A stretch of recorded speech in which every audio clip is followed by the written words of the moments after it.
our Florida-Texas preview. We just discussed the defense. Now we're going to get into the offense here. And I look at the offense and a lot of talent, but it's mostly unproven besides maybe the running backs. I mean, yeah, besides the running backs. The running backs are loaded. Yeah. Absolutely loaded. But I looked at the receiving core. This is kind of where we started with Arch Manning. But this is where we looked and maybe started seeing Texas as not as highly on a pedestal as we originally had them. I know you look at all the talent, DeAndre Moore, Ryan Wingo, Jamie French, a former 5-star, like so many former 5-stars and highly rated recruits on this team right here. And you look back at who they've been producing, Isaiah Bond and Matthew Golden last year. So they've had production, but not much production from the guys on this roster currently. What do you expect from these guys? Yeah, so I think I need one of the wide receivers, whether that's DeAndre Moore or Ryan Wingo, really to grab the bull by the horns and be the number one wide receiver for this team. I don't know who that's going to be, but in a Sark offense, someone's going to get, 800 plus yards, 7+ touchdowns. Those are kind of the numbers like built into the system, in my opinion.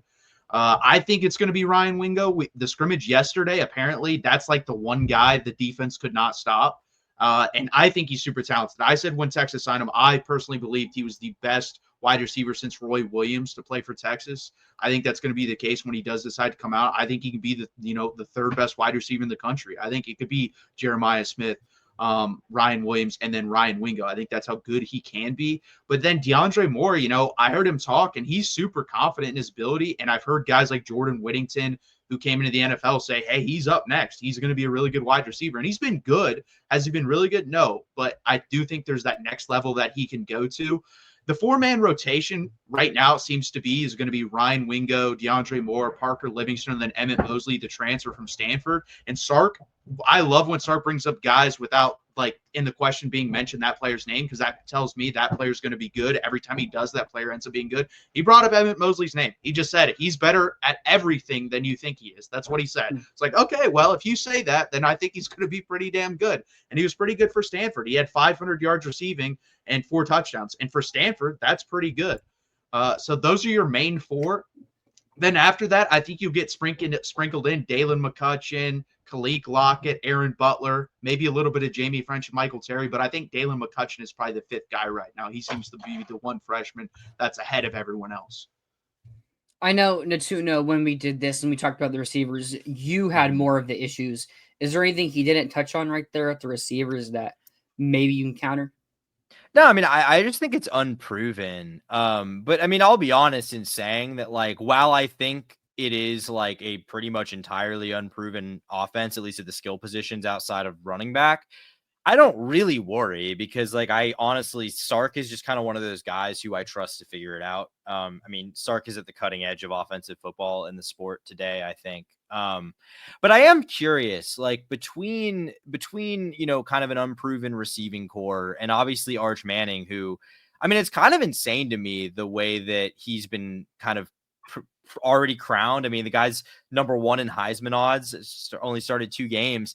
Obviously, we all know what he was as a recruit and kind of his quarterback pedigree. But I'm curious, in your mind and in the mind of the fan base, is there even a doubt about him? Is it just we were successful with Ewers who had his limitations? Now we're getting, maybe a generational guy. Yeah, so that's a really good question. I'm different from the fan base. I've said the fan base has gotten a little bit out of control, and I wouldn't even say it's the fan base. It's more the media. I think it's been ridiculous. I have Arch Manning ranked right now in this season 8th to 12th best quarterback in the country, 5th best quarterback in the SEC. I think that's a fair ballpark for him. I do think this offense will be more explosive with him. He just has a better arm than Quinn Ewers. He's also willing to take the shots. Quinn Ewers passed up a lot of shots that were 50-50 balls. Arch Manning will not do that. But that can also lead to the downside of, hey, the first game he played, I believe this was versus Louisiana Monroe last year, there were shots open underneath, and he just refused it. He said, you know what? I'm chucking this thing up there. I'm going for it. And he ended up throwing 2 interceptions. Dude, there are guys underneath wide open. Why are you not just checking the ball down? And Sark even said that and talked to him. And the next game versus Mississippi State, it was a complete change where he took what was given to him. But then when that shot was there, he took it and he played phenomenal in that game. And that's the mindset I wanted to see. Now, can you string that mindset along 12 games in a row? That's what I need to see. That's my biggest concern with him, is just trying to take kill shots every play, honestly. Yeah, I mean, I heard. Oh, sorry. Go ahead, Tyler. So I think yesterday you guys had a scrimmage, and I heard the defense just shut down the offense. Is that any worry right there, or just the defense had a better day? No, I think, and Sark said this too, and I completely agree with him. You want your defense to be ahead at this point. Like if your offense is ahead of your defense at this point, when offense seems to come along slower in football at every level, then your defense probably isn't that good. And the question could be, posed, is this the best defense Arch Manning will play all year? Because there's a realistic possibility he's playing his best defense every day in practice. And I think that's the thing. Now, do I think this offense is going to come out and be great right away? No, I don't. I agree. I think there's too many moving pieces. I think you're going to see the best of this offense probably around week 6, week 7, and then go on. That's why I think you guys can beat us, because that's right before I think we're going to start to click. And there's a lot of talent here, but I completely agree. It is unproven, but there is a lot of talent. Yeah, I'm just curious, kind of like, you mentioned, Arch making things more explosive, because I think that's kind of been the optimistic take on the Texas offense that I've heard, is like basically it boils down to, the Quinn Ewers checkdowns and screen passes are over. It's time to play ball now. Is that kind of the way that it feels? Is that the vibe around offseason and spring? So I think you're going to have the screens, because Sark loves doing that. You're going to have the checkdowns, but there were plays just completely turned down from Quinn Ewers where it was there. And for whatever reason, he either didn't trust himself or he didn't see it well enough to rip the ball. It could have been the injuries too, just build up, and he didn't have that anymore where he could rip the ball. But Arch Manning, I just believe, is going to, because I've seen it. That's my issue with him. And the good thing is he will rip the football. He's going to say, I have a strong arm. I'm athletic. I'm going to rip this thing in there, and and we'll deal with that. And I think Sark is going to be willing to deal with that, because if you've watched Steve Sarkisian's offenses when they're really good, like that 2020 Alabama offense, what was it? It was short, kill shot, short, kill shot. I think that's what they want to do offensively, and I think they're going to be able to do that with Arch Manning. What role do you think his mobility will play? Because I think that's one of the bigger defining differences between him and Ewers. Yeah, so I think in bigger games, like when we play Ohio State week 1, when we play you guys, when we play Georgia, when we play Texas A&M, when we play Oklahoma, I think we're going to build in, 6 to 8 runs for him just in this game. He's going to run the ball 6 to 8 times, and then the obviously mobility factor will come in, and if he finds any lanes, he'll take that. I think other games, I think Sark's probably going to be like, listen, we're having no runs unless you see something, you go ahead and take it, but also get down in those games, because there's no reason to put that mileage on your body. But Sark isn't in love with that. Like, he was only used like that last year because he was the backup quarterback. I would be really shocked if they use him in any Tebow-esque way, unless it's in really big games in the red zone. I think you see similarities in that with Florida and DJ Lagway, especially with Lagway's health issues, where you can't afford to run him against South Florida in that game. Yeah. Well, that's the thing too. The drop off, like last year, the drop off for our quarterbacks was, some would argue there wasn't a drop off.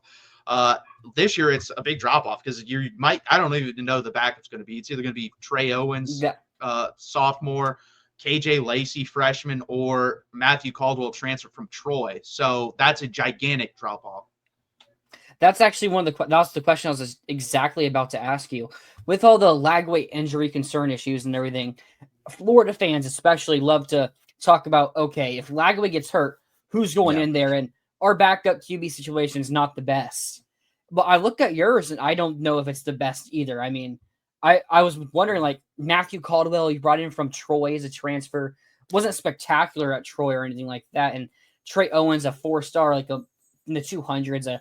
Lacey, a true freshman who is in the 150s, if I'm not mistaken. So it's like, I don't know if you guys have that backup either, to where if Arch does go down, what are you guys looking at there in the QB, and how is your offense looking if you do have some injury type of thing and pop up? Yeah, so that's going to be interesting, especially if it's early, because I think it's probably Matthew Caldwell the first couple weeks, but then I think after that, I think it'd probably be Trey Owens, just because I don't really see the point of putting in Matthew Caldwell. Like it's say Arch gets hurt week 7 and you put him in because he's only going to be here for another 5 games. To me, at that point, you should just go with Trey Owens, see how he does, because you're going to have him potentially for another 3 to 4 years. So I don't know. I haven't seen. I will say this: I have seen Trey Owens in the spring game last year, and he looked very good. Again, spring game, so I'm not going to put much into it, but that's the only thing I've seen from him. Didn't have a spring game this year, so I didn't get to see KJ Lacey. I like the mobility factor that he has, but it's hard for me to imagine he grasped the offense at all this year. I think it's probably going to be Matthew Caldwell or Trey Owens, and I'm probably leaning Trey Owens, if I'm being honest. Yeah, I'll say spring game. We saw Adam Warner just recently have a pretty good spring game, and we saw, I mean, he had a year to improve. He was only a second season in college football, first in the SEC. So, maybe you give him some leeway to improve, but we saw how good Aiden Warner was last year in that Texas game. Yeah. I'm curious. We've kind of brushed over it a little bit because I think we're all so certain of it. But how much of an impact do you think how big of a running team do you expect this to be? I mean, obviously Trey Wisner coming back, CJ Baxter returning from injury, Jarrett Gibson, with these guys, plus, sure things at running back, plus maybe some uncertainty along the offensive line with what you lost. How do you expect that? How effective do you expect the run game to be, and how much of a part of the offense do you expect it to be? Yeah, so I made the video on our channel about why I didn't think Texas was basically going to win the national championship after the Mississippi State game, and I got called a moron by Texas fans, idiot, da-da-da. And there's just things that reared its ugly head in that game that continued the rest of the season, and that was when you needed 1 yard, you could not get that 1 yard. You saw that versus Ohio State. You saw that versus Georgia. You saw that versus the really big competition that they had to play in the year before versus Washington in the red zone when you're at the 12 and you have 4 shots and you're not able to move the ball and score a touchdown to get you to a national championship. And I think that's the last step for this team is, one, being able to run the ball effectively inside zone especially. That's been a gigantic emphasis for this staff of we want to be able to manhandle guys in the trenches and actually be able to move that 1 to 2 yards when we need it, when everyone knows in the stadium, hey, you need 1 to 2 yards running the football here. Can you get it? They've really put an emphasis on that. And I actually do think the guys on the interior of this offensive line are better built for that. They're more maulers than anything. I actually worry about them more in the passing game. And then CJ Baxter, the injury, he's just not 100% cleared yet. He did in the scrimmage. I will say it was a good sign. Did not wear his knee brace, but I guess it was a super quick whistle when he was touched. So he's not 100% or even close to that right now. So right now you have Trey Wisner. And then in my opinion, the best running back on the team is where your cursor's right over, Christian Clark. When we make our predictions for Texas, I think he's going to lead Texas in rush. I think he's that good. I love his film coming out of high school. I think he can do it all. I think he's the most complete back on the team, and he's also coming back from injury, but apparently he's just been amazing since coming back. He tore his Achilles last year, and there's been no drop-off according to the coaching staff. They're shocked at how quick he's come back from that, where it's kind of the opposite with CJ Baxter. It's been a little bit more slow. I don't even know if he's going to be that much of a factor this year. And if he is, it probably won't be until, honestly, we play you guys. That might be his first real, hey, we're giving it a full go this game. Yeah, I was just about to ask you about the running back rotation. I mean, Trey Wisner had 1,000 yards last year, and Baxter was so hyped before his injury in the fall before the season. Jarrett Gibson, originally from Gainesville, if I'm not mistaken, and once committed to Florida until he fired Mullen and everything. So, you have a very talented running back room. It's not a question of who's it going to be. I mean, it's not a question of is it going to be good. It's going to be who's it going to be. And CJ Baxter, if we're not talking about him early in the season, I think it's really interesting because going into last year, everyone was talking about CJ Baxter to be that next Bijan. And that's what the question was going to be, because who's replacing Bijan Johnson, who was such a great player for you guys and workhorse type of guy. And Trey Wisner now came out. Did anyone expect Trey Wisner to be 1,000-yard running back last year? No. So when he came in, this is the thing too, what I like about the staff, they'll say, without being questioned about that player, they'll bring up, hey, these 5'6" freshmen are really good. When he came in as a freshman, he was being mentioned all the time. They're like, damn, this guy's really working hard. He's killing it on special teams. And that's what we kind of thought he was going to be, as a special teams, third down back type of guy, but he really stepped up. And I said, I love Trey Wisner. I think he's a good running back, but I don't think he can be a number 1 running back on a championship football team. I've said that. I believe that. So if he's our number one, I don't know if this team can win a national championship. That's why I really need either Christian Clark or CJ Baxter to step up and be completely healthy and full go. I think Christian Clark is the more likely outcome of those two. And then Jarrett Gibson can be a really good football player for us, but can he stop fumbling the ball? I think he fumbled like 2 to 3 times versus you guys last year. I know it was in blowout time, fourth quarter, but I don't care. You still got to hold on to the football. And we got to see Jaden Blue had that issue last year. Jaden Blue fumbled all the time, and that was his issue and why he didn't play that much going down the stretch. So I just need one guy to really step up here. But I agree, like 5 deep, if they're healthy, I'd really like to know if there's a better or more talented running back room in the country than those 5 guys. Yeah, you're talking about Trey Weiser as someone nobody expected. I think very similarly could be said about Jacoby Jackson, who statistically was arguably better than Jaden Ball was last year on a per yard basis. And coming out of a JUCO, he only had FCS offers and was ranked in the 100s of the JUCO rankings. And Florida barely offered him, and that's the only reason he's in the FBS level. And after his first year, it was even said that, hey, he hasn't done much, and there were talks about him maybe even leaving. And then last year, he really stepped his game up. And you talked about Jaden Ball, and you think he's one of the best running backs in the SEC. I mean, Jacoby Jackson should be getting like half identical carries to what Ball will be. So I think that's real interesting how running backs that we have so many talented running backs. I mean, I think both of us do. Yet it's the guy nobody expected is going to be getting major impacts for hopefully high-level teams. Yeah, I'm curious, Matthew, too. We've talked a lot about like sort of the Texas side of this matchup, but I'm very curious what your outside looking in opinion is of this Florida defense. You know, obviously a defense that was pretty bad at the beginning of the year and turned things around, had some portal losses, but return a couple really key guys. So I'm curious kind of what your outside, non-orange and blue tinted glasses perspective is on this defense coming into the year. Yeah, I mean, that's a question as well. You guys have a lot of talented players. Like Tyreek Sapp is a really good player on your defensive line. Where do you guys see your like biggest weakness? Is it in your secondary, your linebackers? Where do you see the biggest weakness for you guys? Secondary. I personally think secondary. I think it's pretty clearly the secondary, but I also think there's a path for both safeties and corners to be pretty good. I mean, there's talented players for them. I mean, you look at our safeties. Jordan Castell is going into his 3rd season here, where he started every single game of his career since his true freshman year, where we've seen really good moments from him really early on in his career. And then in the middle portion, in like the first 10 games last year, really until the Ole Miss game where he was pretty bad, but then really the Ole Miss game and FSU and Tulane, he really started to step up again. And Bryce Thornton, who's another 4-star who's played a good amount here. Also, a redshirt sophomore, his 3rd year here now, where we didn't see too much of him. But then with Asa Turner getting hurt in our first game, he had to jump in. And really, as the season went on, he started making more and more plays, especially the Ole Miss game where he ended up picking off a dart twice. And then the corners. I think the question for us about the corners is more about health. I mean, Devin Moore, when healthy, is one of the best corners in the country, I think. I mean, he's really good, but I don't know if he's played more than 7 games in a season. Like, he's injury prone. Just like, I don't even know what to say there, but like, he's so injury prone. And I know there's been talks. He said himself that he had some dietary issues of allergies and stuff that made him swell up that's caused a bunch of his injuries in the past. And he's got that fixed now. He's hoping to stay healthy. But then Dijon Johnson, our second corner, who last year in his 2nd season started 5 games as well, and really impressed for his first time starting, and we're hoping takes that next step. But I think the real key here is the name everyone's going to talk about, Cormani McClain, the former 5-star. Last year, Texas smoked him. I mean, he didn't see a game out. He didn't see playing action after that Texas game.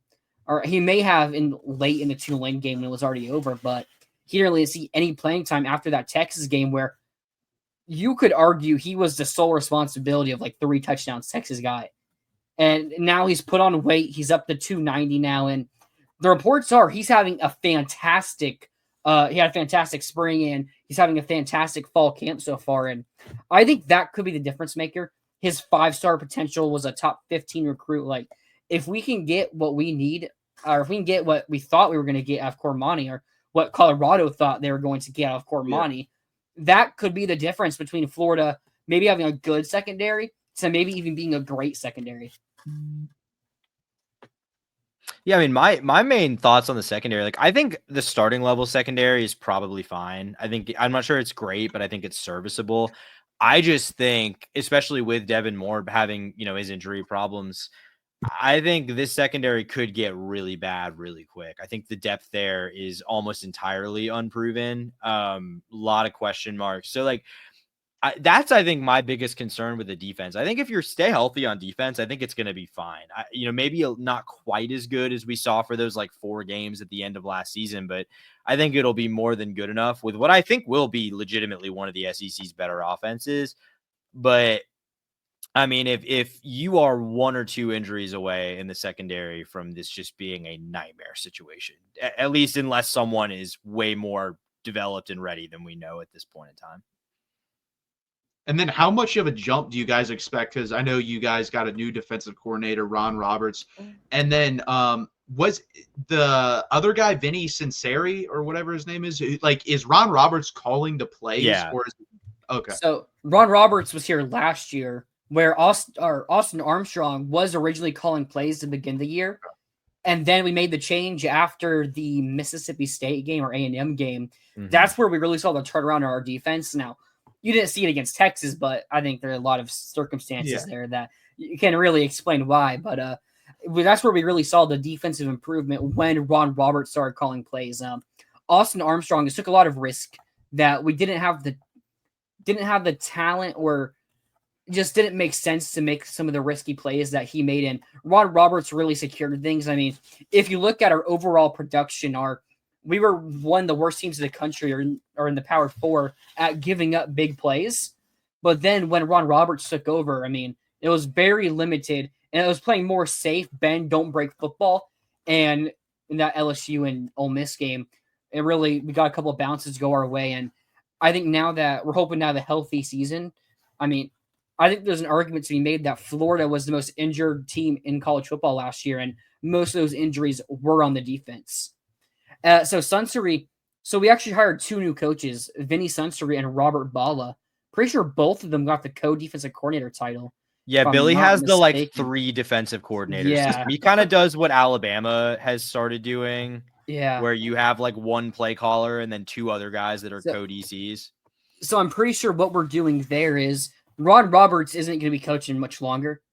So I'm pretty sure they're hoping that one of those 2 guys could go in and fill his shoes for when Roberts does step down, whether it's after this season or in 2 years, whatever it is. So I think that's what they're doing. And then how big of a jump do you guys expect to make? And that's the thing too, I guess that goes along with what are your expectations as a whole for Florida? So you say a jump like overall on defense or defense, yeah. Defense. So I think if you look at the end of last year, so actually let me start with this. I'm not sure the exact numbers, but I saw like a week ago.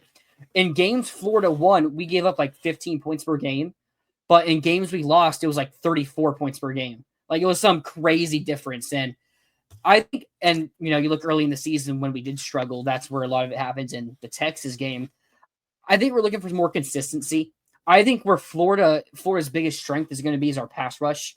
You mentioned Tyreek Sapp earlier. Caleb Banks might be one of the best, if not the best, defensive tackles in the country. Really, he may be the reason we won the Ole Miss and LSU game alone. Like his presence inside was just unmatched. I don't know if anyone else in the country could do what he did at that time. And there's people talking about him being a potential top 10 draft pick if he's able to consistently do that. But then you mentioned Sapp. George Gums is someone that nobody knew going into last year and played both rushing the passer and more as a linebacker, going off and dropping back in coverage and stuff. But this year he's expected to be a true pass rusher. And he had 5 sacks last year, minimal time doing it. And I think this year we can see a big jump for him, where I think it's possible he leads the team in sacks. And then LJ McCray backing him up with a former 5-star. And 2 other names. I mean, Aaron Childs, another linebacker who I'm hearing is really good at their cross training as well to rush the passer and draw back as a true linebacker. He had a really good scrimmage. But the name that everybody's talking about is true freshman Jaden Woods. I heard he had 4 sacks in our scrimmage last year. I'm sorry, not last year, but yesterday. And we made a video about it last week. We talked about it last week where Jaden Woods is like the name everybody's talking about. He was, I think, ranked in like the 130s as a recruit, if I'm not mistaken. But it's someone I saw as I think was maybe the highest potential guy in our entire recruiting class last year. And weight room guy, he's already one of the leaders in the weight room. Is his twitch and bend to be an elite pass rusher is there. And from everything that's been said, our pass rush has so many guys there. It's going to be tough for him to get on the field as a true freshman. But if he's as good as what people say he is, it may be tough for him not to take him off the field. And if he's able to step up, I mean, we could have the best pass rush in the country, and I don't think it's crazy to say. Yeah, I mean, I agree. I agree, especially. I think, what I'm looking for this year, like more consistency. I don't know if I necessarily expect like a leap from the defense this year. I think maybe you could see that at the front four, just with Caleb Banks, Tyreek Sapp coming back. If you can get good play at nose tackle next to Caleb Banks, that's probably the biggest like actual individual positional question mark on the defense. It's that other defensive tackle spot. Not a lot of proven talent there, but if you can get good play there with Woods providing depth as a young guy, with LJ McCray maybe seeing a bigger role, former 5-star, I think maybe you see a leap there. But really, to me, like, I just want to see picking up where you left off last year, because I think if this defense plays the way it did the last month of the season in 2024, I mean, I think this offense is going to take a leap. Maybe it won't be as elite as Florida fans hope and think it will be, but I mean, this running game should be fantastic. Lagway, if he's healthy, I think will open up the passing game in a way that you didn't even really see in that LSU and Ole Miss game. So to me, it's like if the defense is just playing the way it was that last month of the year, this is I'm not going to say a playoff team for sure, because it's a hard schedule, but a playoff caliber team, a top 12 team in the country. I think that's all very possible. I think that's all just contingent on the defense not taking a step back, which I'm not sure I feel like it should on paper, but I think there is enough turnover here that I do worry a little bit about continuing the success we saw like in November last year. No, I think that's fair.